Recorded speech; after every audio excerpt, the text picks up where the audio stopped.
In 8th grade, I once wore a dress to school to be funny.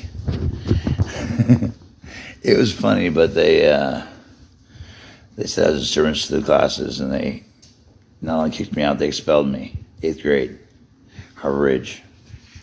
So I'm not a high school dropout. I never started one day in high school at all. I went 8th grade, got my GED, I went to college. So I went to a counselor, CDP. So I got expelled, and they said to my grandma and me that I belong in a mental hospital because I'm crazy. Wearing a dress might do some people, but not me. I'm already crazy, been a good crazy. I know, right? So in my time after 8th grade, here we go. Feel me? I love you too. You good? So my time after 8th grade, I was just said to be being taught by homeschooled by my grandmother, but she was a college professor. But I was not doing any tests or any kind of things like that, regular standard testing or any kind of regular curriculum. She just taught me as we went, and I learned a lot. She's a college professor. And time they turned around and they said, "Hey, you haven't been homeschooled. You're not following curriculum." By the time that happened, I was 18. I couldn't do anything about it. And I had learned a lot, enough to fulfill my GED and get myself into college. Been to college a couple times, actually. I'm 2 credits shy of a CPD, Chemical Dependency Prevention Counselor. 2 credits, Dakota. 2 credits shy. Only 2 credits. I left because my grandmother got sick in the hospital and had to see me. Needed me to come home from the hospital, from the school, college, and take care of her as she passed away.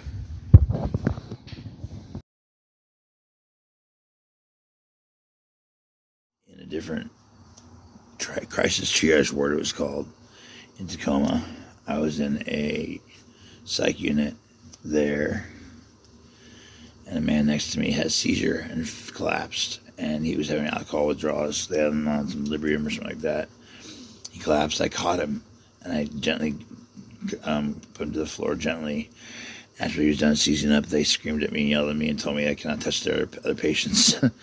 I was just catching dude in his head. I wasn't trying to, touch anybody, but they got upset about that. I don't know why. That's their deal, not mine. I have left AMA, Against Medical Advice, which means I escaped a mental ward once at St. Joseph's Hospital. I was brought to them to see all my medicines, and I've been on a medicine called Klonopin, or clonazepam is a generic name for it, for about 4 years there, solid, highest milligram. And when you come off that medicine abruptly, all at once, you lead to seizures and actually possible risk of death. So they removed me off my medications, including the Klonopin. And I can't be off that medicine. Not all at once, they had to wean me off of it. Since I took it off at once, I did not feel like I could stay there. So I made my way out the door when they weren't looking. To the elevator downstairs, ran around the corner, asked the receptionist desk, I said, "How do you get out of here? Which way out of here? Which way's the door?" She goes, "Oh, it's right over. Hold on, phone call." Wait a second. I said, "Fuck that." And turned around and ran the right direction. And I jumped across the street. They had to stop there because that's not their parking lot, and they can't do their function off their own turf. So I got a call to make a call to my grandmother, and she came pick me up, took me home. That's that time.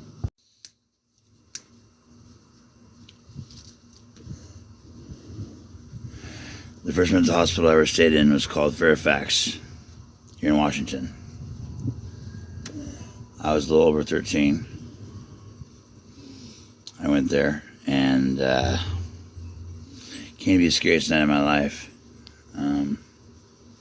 I was in the children's side of the hospital. And at first, when you're in a psych ward, they don't give you your medicines to see a baseline of how your activities or how you function and how you are on medications to assess you properly.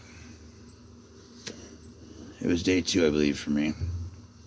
On medications. With my insomnia, I can't sleep without my medicines. I get sleep around like 5, 6 in the morning without medication. So 11 comes around, and everybody's been asleep for now 2 hours in the Allison unit. And my eyes are still wide open. I'm laying there, not making any noise, just laying there. They said, if you're still up in half an hour when we come by for next check, we're going to have to do something about that. And so they said, go sleep. Half an hour goes by. I'm still awake. I'm on vacation, I can't sleep. So they decided to put me in an observation room. They call it a quiet room. How nice. A quiet room is a paddle wall room. In the kids' end of the unit, it's only as big as a closet. I'm in there for 15 minutes or so. They come and look periodically. Maybe every 10 minutes they look in the window, see what you're doing. The window is reinforced with the mesh and a net. And I got really bored in that little room, that little closet. So I pushed off the walls like you do when you're in a door jam. I climbed up, my back against the roof of the thing. The lady came to check on me, looked in the window. Oh, he's gone. And I popped my head down. Hello! And she fell backwards on her butt. I didn't mean for her to fall down, but it was a good laugh. And so they all came to the unit on the kid's side and said, okay, you are too much to handle. We're moving you to this adult side. So they put me in an adult unit in a room with a large one-way mirror all around me, and observation room. They had a bed in the middle of the room, center of the room, with bolts, a wooden bed frame, no mattress, nothing on it, just a frame. And they gave me a pill. They said, this will calm me down. Take this pill, it'll calm me down, help you sleep. I said, okay, I'm for sleeping. That sounds good. I'll try it. Took it. Guess what? Found out I'm allergic to Ativan. I cannot take Ativan. I'm allergic to it. It's my allergy. So instead of calming me down, it has adverse reactions in me. It made me freak out really bad and scared. The bed was laughing at me so hard. I kicked it for an hour straight until my feet were both bloody. What's happened? The reflection of me in the mirror was pacing back and forth. Me staying still in the room, pacing back and forth, and looking so freaking terrifying. I looked like I was going to kill myself, and it was so scary looking to see that guy in the mirror, so scared. I banged on the door for them to let me out, someone to help me. No one came. Put my head, my shirt, like this, and hid. Except in my shirt was a scene off Poltergeist, the hill full of the people in ropes that are hanging from their houses in the cliff, and I couldn't escape it anywhere I went. So I ended up having the worst time of my life, and it was terrible. I was so scared as a little kid. That's the worst time of my life. Ativan. Thank you, friend.